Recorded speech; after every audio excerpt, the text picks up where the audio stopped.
Welcome. On Wednesday, we had the first CPI report, the first inflation report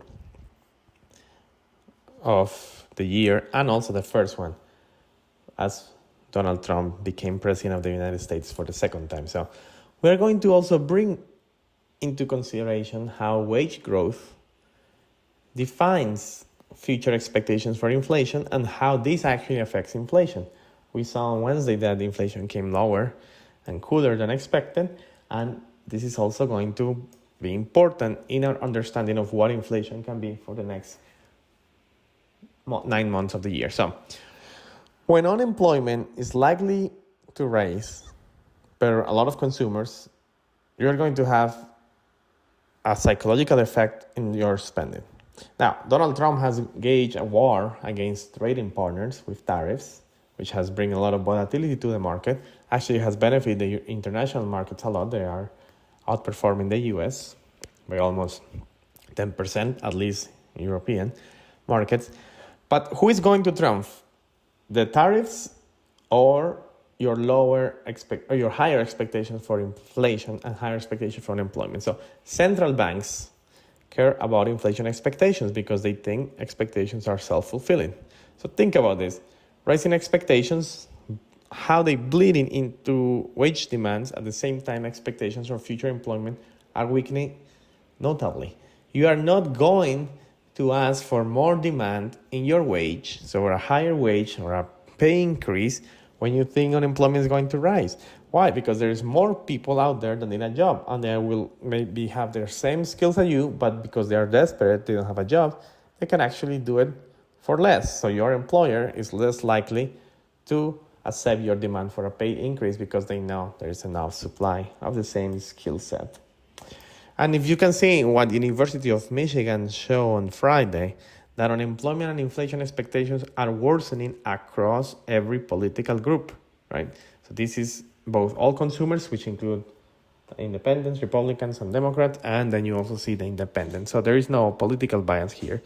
You can see unemployment rising to almost 5%. Inflation also rising. And then inflation long run also rising. So that's basically saying consumers expect more unemployment. And when you see that, then you start thinking, all right, well, people, if they think things are going to be worse in the future, they're going to start saving more, which actually brings the spending down. And since the U.S. economy is 75, almost 80% based on consumption, then actually it's going to bring inflation down. So this is what also happens here. Institutions, financial institutions, they all forecast also a higher median for PCE. This is in the producer index expenditure. You can see they were forecasting 29 bips and actually it went to 33 bips in the month of January. And then for core, they're forecasting 32 bips and actually in January hit 28.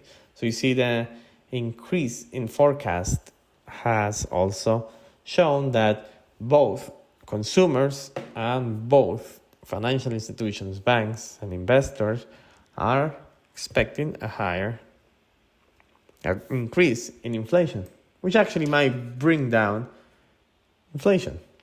Let's see. So here is Atlanta Fed wage growth tracker. So this basically shows year over year or month over month the increase in your wages based on a person that stays in the job and they get a raise every year and people that switch jobs, which there is a premium, right? Wage premium for job switchers went away last month. See, it's basically down to the same level as a job stayer, which is a sign of greater risk aversion by workers, cooler labor market conditions, or both, right? They think that they cannot ask for a higher pay because people can do their job because there's more employment. And also switching jobs now it's not going to bring you that premium in wages that you used to have.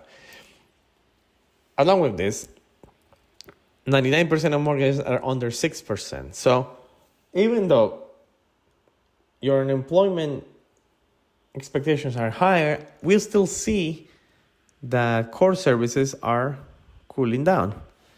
But at the end of the day, what we also see is that consumer price index, goods excluding food and energy, are starting to trickle down.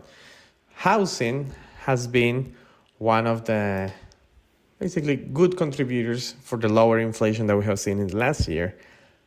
So it's coming down, but it's running. It cannot contribute more in the positive way of lowering down inflation, because what we're seeing is that goods and services, goods in this case, are starting to tickling up since September of 2024. So it could be a disconnect still between the employment and wage growth and what goods and services and good CPIs reflects. We think that because expectations of future higher unemployment and higher inflation actually are going to bring down inflation, and in all of these tariffs and trade war might have an effect, but the psychological effect might triumph over that effect of tariffs. So let us know what you think. I think also the market and Donald Trump wants to bring down the stock market, so he brings yields down